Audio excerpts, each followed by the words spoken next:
Today in class we will learn what is called the domain of functions. This is one of the important components of any functional dependency. We will discuss the domain of a function and in the next lesson the range of a function. These two concepts are very important when dealing with functional dependencies. What will we be talking about? If we say that a functional dependency is a relationship between two quantities, then before we start working with a function or a functional dependency, must determine if there are any restrictions on the variable's values. For example, if I talk about the following function which equals 2x plus 15, then before working with functional dependency, we must first understand if there are any constraints on the values of y and k. These constraints are referred to as the domain of functions. In mathematics, it is customary to write it as follows. If the domain of a function is the value of x, then we must write that x belongs to a certain interval or specify which numbers I can substitute for x.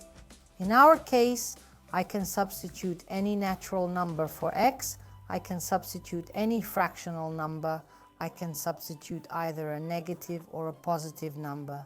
Thus, in this functional dependency, there are no restrictions on x. Therefore, I write that x belongs to the interval from negative infinity to positive infinity. You may encounter another notation for the domain of functions.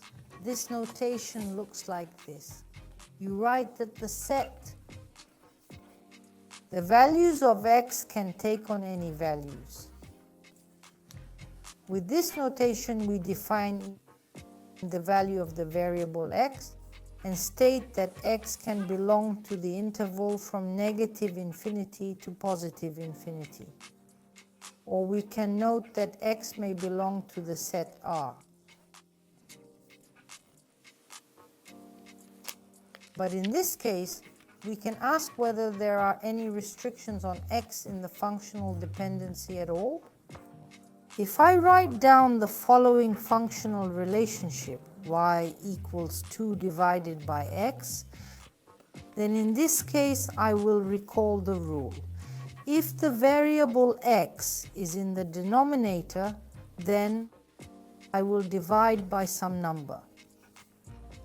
But I know the rule that I cannot divide by 0. Therefore, in this case, the denominator x cannot be equal to 0. And then, in order to write the domain, I must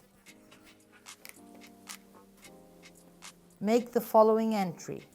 X belongs to the interval from negative infinity to 0 and from 0 to positive infinity.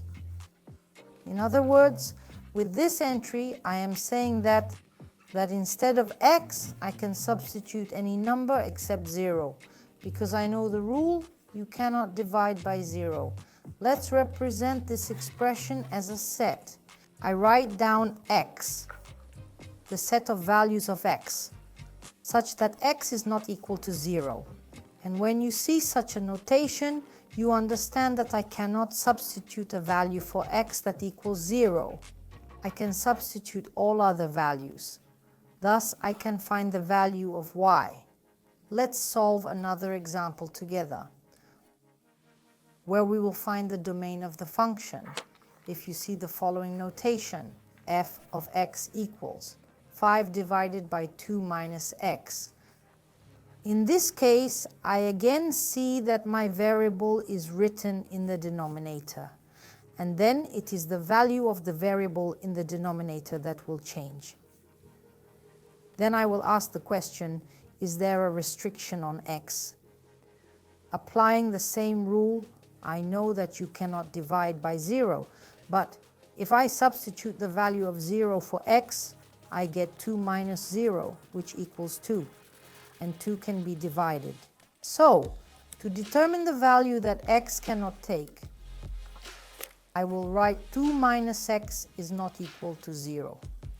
And from this equation, x is not equal to 2. Then, following this solution, I can write that the domain of the function will include all values of x except for 2. And this notation looks like this, from negative infinity to 2 and from 2 to positive infinity. Then this expression can also be represented in another form. I will work with the entire set of x values, except for the value equal to 2. I can substitute any values into our functional dependency instead of x, except for 2. In the next lesson, we will learn what is called the range of a function. In this case, we will determine the value for y. And for today, our lesson has come to an end. Goodbye, until we meet again.